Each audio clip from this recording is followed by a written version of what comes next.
Ravi de vous retrouver pour une nouvelle émission de marché. Soyez toutes et tous les bienvenus. C'est Ricky et aujourd'hui, je souhaite vous partager une analyse sur le Nasdaq. Mais avant cela, énormément de news, d'événements qui ont pu se passer ce week-end. Également des points sur lesquels je souhaite revenir. Donc, on va le faire grâce à mon profil X. Je me suis remis sur X et je partage énormément. Vous allez le voir, j'ai bien bombardé ce week-end. J'espère que toutes ces infos peuvent vous aider. Déjà, un petit point d'étape sur le CAC 40 depuis le début de l'année. Je vous ai mis ici les meilleures performances depuis janvier, depuis le 1er janvier. On a le top 3 avec Thales, Société Générale et Orange. Pour tout vous dire, je n'ai aucune de ces sociétés en portefeuille. Simplement parce que Orange et Société Générale sont très clairement des types d'entreprises dans lesquelles je n'investirai jamais. Thales n'est pas une entreprise que je détiens actuellement en portefeuille. J'aurais pu effectivement, mais n'ayant pas pris le pli, de la défense, elle est partie, sans moi et je n'achète pas, une action qui accélère. Je ne n'ai pas de ces, entreprises dans le top 3, mais en revanche, j'en ai quelques-unes effectivement qui se situent ensuite, dans la suite de ce portefeuille. J'aimerais bien savoir un petit peu ce qu'il en est de votre côté et quelles sont potentiellement les actions que vous sentez, exploser pour la suite de l'année. J'attends vos réponses bien évidemment en commentaire. Également, je vous ai mis un petit, post ici que je trouvais assez intéressant. Concernant la chute des marchés, c'est, quelque chose que j'ai trouvé sur App Economy Insight, que j'ai trouvé assez intéressant, pour essayer, eh bien, de relativiser un peu cette baisse, notamment peut-être pour les personnes, les plus sujets à la volatilité, qui sont pas encore très confiantes dans ce qu'elles font parce que peut-être vous démarrez, vous manquez un peu de stratégie et c'est normal. Quand on débute, il y a pas de problématique avec ça. Mais voilà, juste prendre de la hauteur et voyons un petit peu ensemble ce que nous dit ce graphique. Tout simplement qu'une baisse de, moins de 10, c'est quasiment chaque année. Alors là, faut savoir, on est à un peu plus de 25, hein. Enfin, maintenant, on a remonté, il y a eu le rebond, donc on doit être aux alentours de -20, -15 sur, sur l'année.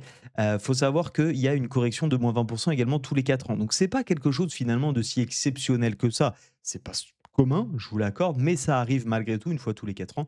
C'est assez régulier. C'est une fois que comme pour les JO, hein, donc vous voyez, finalement ça arrive assez vite. Une claque de -30, c'est une fois par décennie et on voit que même -50, c'est déjà arrivé. Plus rare bien évidemment, mais ça arrive 2 fois par siècle.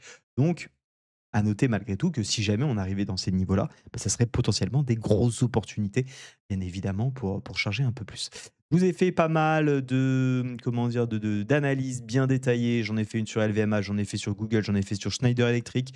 J'en ai fait également une un peu plus rapide sur Total que je vous laisserai apprécier. Des commentaires également sur Renault, Capgemini, Google, je vous le disais, Total, donc je les passe. Bitcoin également, je vous donne mon analyse. C'est pas forcément là où je souhaite attirer votre attention. Un article intéressant et surtout une news à retenir, c'est que la dette publique au niveau de la France, l'agence américaine Moody's, hein, qui est une agence de notation, s'est abstenue de noter la France, ce qui en dit long un petit peu sur l'état de celle-ci. Je vous laisserai apprécier l'article si vous le souhaitez. Grosse news encore une fois, puisque vous avez probablement entendu un petit peu parler de l'actualité qu'on a eue dernièrement. Trump a reculé, les smartphones, laptops et les autres appareils électroniques ne seront pas taxés d'après Bloomberg, une décision stratégique au moment où la tension commerciale monte d'un cran avec la Chine. M'amuser à générer une petite, image assez rigolote, avec l'intelligence artificielle, plutôt sympa, qui illustre bien les propos, sachant que ça, c'était le 12 avril, mais ça a bougé depuis et je vais y venir. J'ai mis une anecdote sur l'actualité boursière, je vous laisserai également apprécier. Je vous les ai laissés avec une réflexion que j'ai posée, concernant le pétrole, parce que le pétrole a lâché, ce gros niveau de support, comme vous pouvez le voir ici et pour moi, bien évidemment, quand il y a des baisses, il y a des opportunités. Est-ce que c'est court terme, moyen, long terme? Ça, c'est à vous d'en décider. Je vous ai mis quelques pistes de réflexion qui peuvent également vous intéresser de ce côté-là. Je reviens également sur les publications américaines cette fois-ci, qu'on aura cette semaine. Je vous les ai résumées ici. On aura, des grosses, informations, notamment du côté des bancaires où ça continuera, cette semaine avec, aujourd'hui, avant l'open américain, Goldman Sachs. Vous avez toujours l'avant et l'après clôture, hein, donc c'est intéressant de les avoir en tête, voir comment ça peut réagir. Goldman Sachs, ce jour, on aura également Bank of America et Citi, du côté des bancaires, on aura Johnson& Johnson Santé. On aura également mercredi des grosses, pour continuer dans la santé, on aura Abbott, mais on aura également ASML, avant, l'open, donc attention des, publications qui peuvent en dire long sur la suite. Vendredi, ça sera férié, donc on n'aura rien, mais avant d'être férié, eh bien jeudi, on aura TSMC et Netflix et également United Health Group, elle très important bien évidemment, dans le cadre du Dow Jones puisque c'est, je crois de mémoire, je ne veux pas m'avancer trop, mais à peu près pas loin de 10 en tout cas, de la pondération, du Dow Jones United Health, donc forcément ça pourra amener de la volatilité à avoir en tête. On aura également American Express. Côté des news qui sont publiées, je passe sur ces informations qui sont importantes, mais qui n'amènent pas grand-chose pour notre étude. Je vous laisse ici également avec une analyse bien détaillée, avec Apple, si ça vous dit, pour savoir si c'est le bon moment ou pas, selon moi, d'investir. J'ai fait un petit rappel que j'ai partagé également dans mon canal Telegram, que je trouve intéressant, également dans les corrections de marché. Toujours intéressant de voir ça, c'est tout simplement, vous le voyez ici, depuis 1972, il s'est toujours passé quelque chose chaque année de manière, on va dire, de manière assez globale négative. C'est tout simplement des événements qui auraient pu emmener les marchés beaucoup, beaucoup plus bas. Et vous le savez encore, il y a quelques semaines, on était sur des nouveaux ATH. Donc encore une fois, le fait qu'il y ait effectivement des événements marchés, notamment la guerre commerciale actuellement, eh bien, n'empêche pas les marchés à moyen long terme de retrouver les derniers plus hauts. Et donc, pour moi, il faut savoir profiter de ces corrections. Bien évidemment, faut-il encore choisir les bons dossiers. Un tweet que j'ai relayé d'un certain Marc Bond, que j'ai trouvé extrêmement intéressant, je vous le mets ici, parce que c'est ce que j'essaie de me répéter de manière assez régulière sur le trading ou l'investissement. Et je partage complètement son avis. Encore une fois, je le répète, les graphes, cela permet d'avoir des scénarios, pas de lire l'avenir. C'est bien pour faire des plans et protéger son capital, car oui, protéger son capital, c'est la première chose que l'on doit apprendre lorsque l'on investit sur les marchés. Et j'insiste également pour ma part, parce qu'il a mis la deuxième partie en gras, mais sur cette partie-là, les graphes ne permettent absolument pas de prédire l'avenir. Et d'ailleurs, quand on fait du trading, notre rôle et notre objectif n'est absolument pas de prédire l'avenir, mais plutôt d'avoir effectivement des setups, des configurations statistiques qui nous donnent des probabilités de réussite, auquel cas on va se mettre bien évidemment avec de la gestion de risque, ce qu'il souligne et qui est très important, dans le but et bien essayer de tirer profit d'une configuration justement. Notre objectif, je le dis, je le répète, n'est absolument pas quand on fait du trading de devenir, de devenir, de deviner ce qu'il en est du côté des graphiques, car bien évidemment notre rôle n'est pas un rôle de prédiction, mais un rôle d'exécutant, puisque personne, nul n'est capable de prévoir et prédire pardon, ce qui va en être d'ici quelques jours, voire quelques semaines. Les marchés sont complètement incertains et on doit faire avec. Donc, on gère notre risque en fonction. Je vous ai mis le calendrier économique pour cette semaine. Pas de grosses news à noter. On aura simplement le discours de Jérôme Powell à 19h15 mercredi.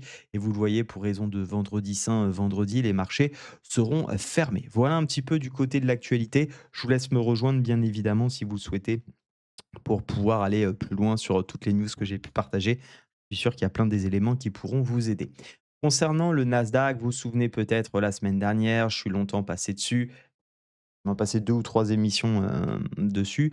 On avait ici une configuration de retournement qui n'était pas le scénario que je privilégiais, mais bien évidemment, c'était sans compter sans Donald Trump, qui a, encore une fois et bien, revu, ses discours, en tout cas, de manière assez brutale avec, donc, cette, mise en pause, «exonération» entre guillemets des tarifs douaniers. Bref, toujours est-il qu'on a une légère ouverture avec gap ce matin.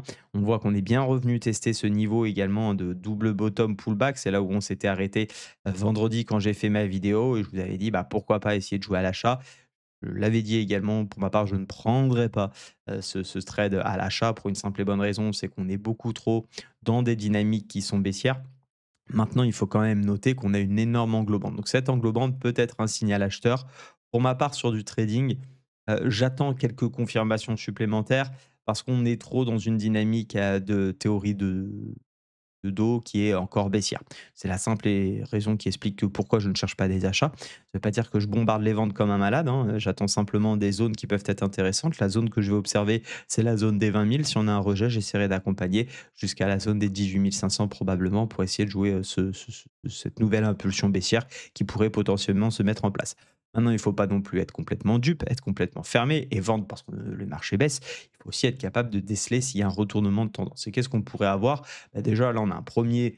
Pour moi, c'est plutôt un petit rebond court terme qu'on peut avoir. C'est possible que ce soit le point bas et qu'on reparte à la hausse et auquel cas, il faudra donc être vigilant. Qu'est-ce qui pourrait me permettre, eh bien, de repartir à la hausse? Peut-être déjà une construction de prix un peu plus large, un peu plus consistante en H4 pour avoir vraiment une volonté des acheteurs de repartir.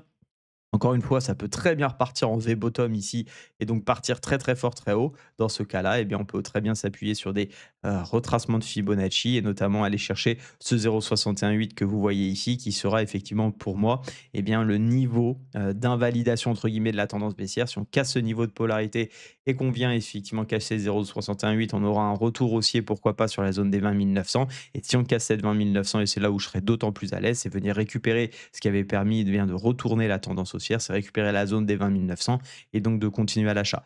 C'est pas vraiment le scénario que je privilégie pour la semaine, mais ça n'empêche qu'il peut avoir lieu, donc il faut y être prêt. Je n'ai pas de préférence à si ça monte ou si ça baisse. Si vraiment je devais en avoir une, je dirais quand même que c'est plutôt que ça soit haussier, bien évidemment, simplement parce que ça valorisait mes investissements.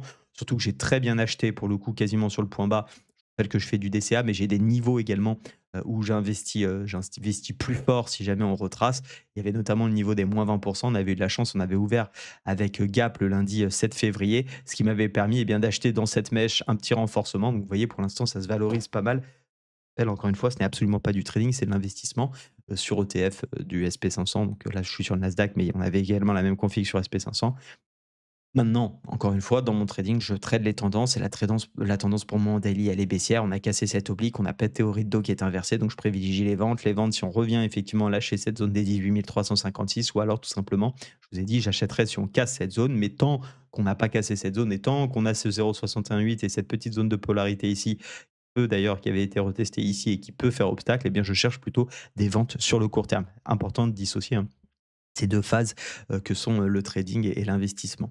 Je vous laisse avec en description un lien vers mon émission du lundi que je m'en vais faire avec les membres du groupe. C'est une émission sur laquelle eh bien, je détaille l'ensemble des graphiques comme je peux le faire ici, avec mes stratégies, avec des plans plus développés, plus appuyés, où on rentre en détail également dans le fondamental. Si ça vous intéresse, je vous mets un lien en description. Vous êtes bien évidemment les bienvenus. C'est une émission qui débute à 8h30, que vous pouvez tout à fait visionner en replay, puisque 95% des personnes font autre chose à 8h30 le lundi matin, entre emmener les enfants à l'école ou partir au travail. Ne vous inquiétez pas, vous ne serez pas seul dans cette configuration. Beaucoup la regardent le midi, le soir à 18h, voire même le lendemain. C'est une émission qui peut même se consumer ou consulter en tout cas le mercredi, voire le jeudi, parce que tout simplement, il y a des plans qui effectivement peuvent se déclencher sur les premières heures du moment où je le fais. Aussi des plans qui sont beaucoup plus longs quand les marchés latéralisent.